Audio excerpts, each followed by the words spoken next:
ایام ماہ رجب کے ہیں، اور ماہ رجب میں کئی ایسے ایام ہیں کہ جو اپنی فضیلت کے قائل ہیں۔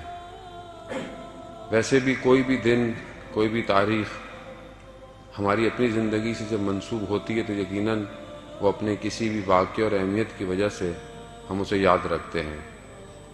انسان مادی ہے، انسان محدود ہے، خود دنیا بہت محدود ہے، لیکن اس محدود اور اس لمیٹڈ چیز کے اندر پروردگار نے کچھ ایام ایسے رکھے ہیں کہ جس میں اگر ہم کچھ کام کریں تو ہم اس لامحدود زندگی میں خوشحال رہ سکتے ہیں، جس میں ماہ رجب ایک ایسا ایام ہے۔ خداوند متعال کے نزدیک زمانہ کوئی اتنا مہم ظاہراً نہیں ہے کہ خداوند متعال گئے یہ ہمارے لیے 24 گھنٹے، ہفتہ، پھر مہینہ، پھر سال، لیکن انہی ایام کے اندر کہ جو مادی دنیا ہے جس میں سورج گھوم رہا ہے اور ہمارے لیے ایک زمانہ تعین کر رہا ہے، اسی مادی، اسی محدود کے اندر پروردگار جب کسی ایام کو اپنے آپ سے منسوب کر دیتا ہے تو اس کے اندر برکت ڈال دیتا ہے۔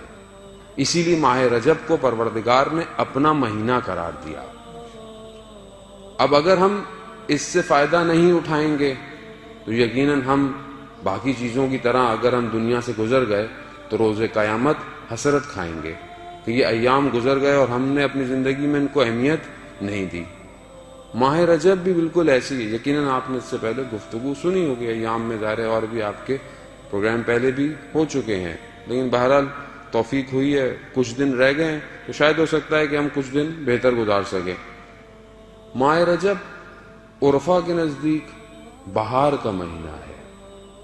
بہار کس کو کہتے ہیں؟ شکوفہ ہونا، دوبارہ زندہ ہونا، تجدید حیات ہونا۔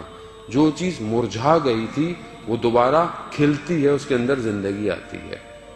عرفہ اس کو بہار کا مہینہ کہتے ہیں۔ کیوں؟ کیونکہ روح کے کھلنے کا مہینہ رجب ہے۔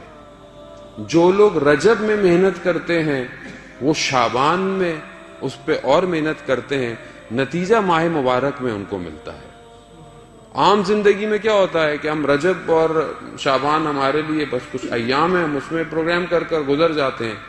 پھر ماہ رمضان آتا ہے، ہم سروں پہ ٹوپیاں پہن لیتے ہیں، مسجدوں کا رخ کر لیتے ہیں، لیکن جیسے ہی مہینہ ختم ہو رہا ہوتا ہے ہمیں اپنی ذات میں اپنے آپ کو کہہ رہا ہوں، خدا نہ خواستہ آپ کو نہیں کہہ رہا، میری اپنی ذات میں دیکھ تبدیلی نہیں آئی مجھے۔ میں نے روزہ رکھا، میں نے سب کیا، مگر وہ جو دعا میرا چوتھا امام کہہ رہا ہے کہ پروردگار کاش کہ یہ مہینہ ختم نہ ہو، لیکن یہ دعا میرے اندر سے نہیں نکلی آج تک۔ میں 40 سال کے نزدیک ہو رہا ہوں، یہ دعا میرے اندر سے نہیں نکلی آج تک کہ پروردگار کاش کہ یہ مہینہ ختم نہ ہوتا۔ کیوں؟ کیونکہ میں نے اس کی تیاری نہیں کی۔ میں کیا ہوں؟ میں کہتا ہوں کب ختم ہوگا، کب چاند نکلے گا۔ کتنا میرے میں اور سیر ائمہ میں تضاد پایا جا رہا ہے۔ کیوں؟ کیونکہ میں نے ان ایام کو درک نہیں کیا۔ میں اگر ان ایام کو درک کرتا تو پھر ماہ رمضان میں پھل لے کر خداوند متعال کی بارگاہ میں موجود ہوتا۔ اب اس مہینے کے اندر سب سے زیادہ مہم کیا ہے؟ استغفار ہے۔ استغفر اللہ واسأل التوبہ، یعنی توبہ کرو۔ کیا میں واقعاً کر پا رہا ہوں؟ یقیناً زندگی بہت مصروف ہے۔ اب آپ بولے مولانا صاحب ٹائم نہیں ملتا زندگی، آپ کو کیا پتا؟ مولانا صاحب کا تو کوئی کام نہیں ہوتا، کتابیں پڑھتے ہیں یا مجلسیں پڑھتے ہیں، لوگ سارے مصروف ہیں، لوگوں کے پاس سارے مصروف ہیں، تو آپ کو کیا پتا؟ جاب ہے، یہ ہے، وہ ہے۔ خوب دیکھیں ساری چیزیں اپنی جگہ پر ہیں، مگر کیا خداوند متعال نے جب ہمیں خلق کیا تھا کیا وہ نہیں جانتا تھا کہ انسان آگے والا اتنا مصروف ہو جائے گا؟